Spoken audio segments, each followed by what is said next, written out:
And I've been talking about this Pat Surtain guy forever. Like, he gets a pick six in his first game as a Denver Bronco. Like, I've been in the league 11 years, and I've never, witnessed that. He's going to be a special player. Broncos camp 2021 has come to a close, and optimism in Denver is higher than it's been in several years. We have some of the same players that we had last year, but our team looks totally different.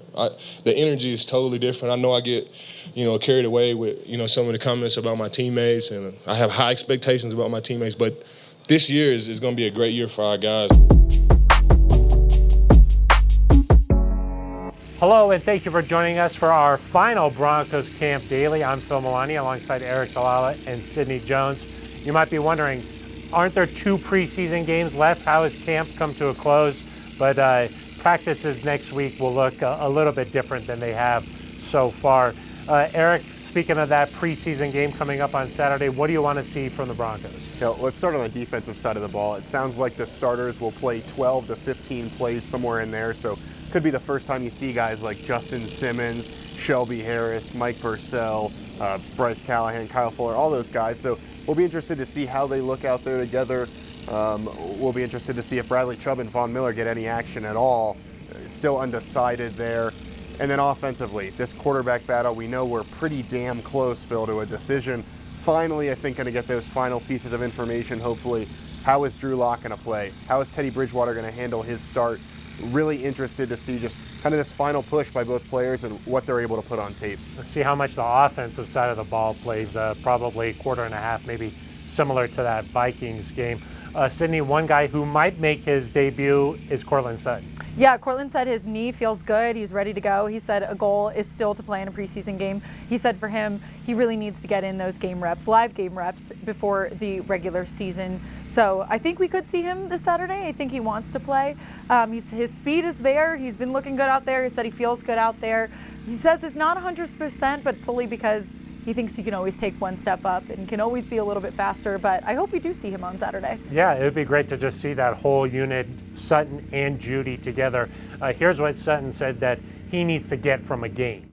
We play a very physical game, so tackling, being able to go out there and, block and, avoid sheds, running my feet during my blocks, all of those things are things that, go with the game and things that I'm looking forward to being able to go do in a game-like atmosphere.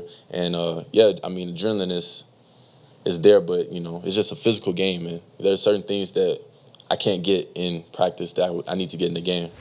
So Sutton might get his first action this preseason against the Seahawks. Another guy we might be able to see is Von Miller. Right, yeah, Phil. Von said that he was ready to play last week, says he feels ready to play this week, but for him, he said it was more about the right opportunity of when to play. Obviously, Seattle is a turf field, so he said he's not really sure about that solely because he was injured on turf, so feels a little wary about that, but I think it'll be good to see him play. He says he does want to play, just maybe it might be at the home game against the Rams. Yeah, of course, his injury coming in the indoor practice facility. He also mentioned that first game against the Giants is going to be on turf, so maybe more of a mental thing to just kind of get over that before he's ready to play in a game. Eric, as we wind down here, looking back at the last couple of weeks, you had the joint practices against the Vikings, had a lot of good work on this field here behind us. What were some of your general takeaways from the 2021 camp? Yeah, well, let's start with the quarterbacks. We've talked about them all camp. I think I've been impressed with how they've looked at various times. There were some questions about, can this team take a step forward? It's all going to be about the quarterback position, and I think they've shown me enough, Phil, to say that this team can compete for a playoff bid with either one of those guys under center. So that's observation number one.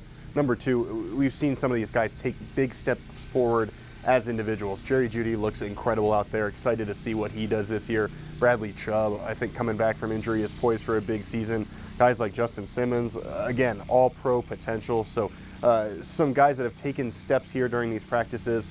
And then the last thing is just how much further ahead this team is than it was at this time a year ago. You had all the off-season practices, all these training camp practices, joint practices in Minnesota. You've got 3 preseason games. You can just tell they're light years ahead, especially on offense, in the same system, year 2 under Pat Shurmur. Things just look so much smoother than they did at this point in 2020.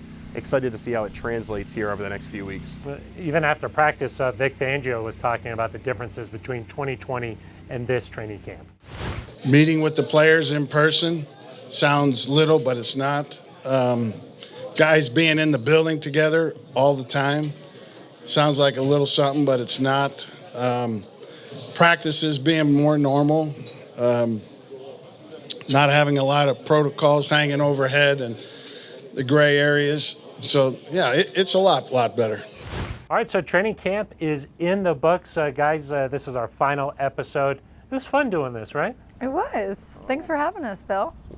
We had you, really. Yeah. It's kind of your honor to join us. Thanks for carrying me, both of you guys. Yeah, I appreciate that. We'll miss you. Hope everybody enjoyed these daily recaps. It's going to do it for us. Our final episode here for Sidney Jones and Eric Dalala. I'm Phil Milani.